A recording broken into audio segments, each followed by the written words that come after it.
L'activitat física, l'exercici físic i l'esport són un bé essencial per afavorir la salut i el benestar de les persones durant totes les etapes de la vida.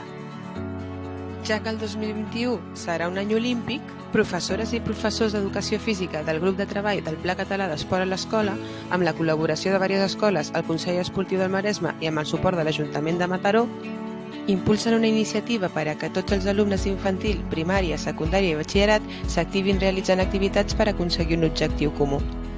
Cada escola participant s'organitzarà per sumar els quilòmetres que es puguin per aconseguir arribar virtualment a la seu dels Jocs Olímpics.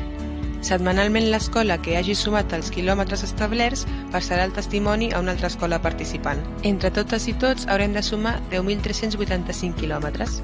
Finalment, un esportista d'elit de la ciutat i participant als Jocs de Tòquio farà arribar el testimoni fins a la ciutat olímpica en representació de tothom que hi hagi participat a la iniciativa.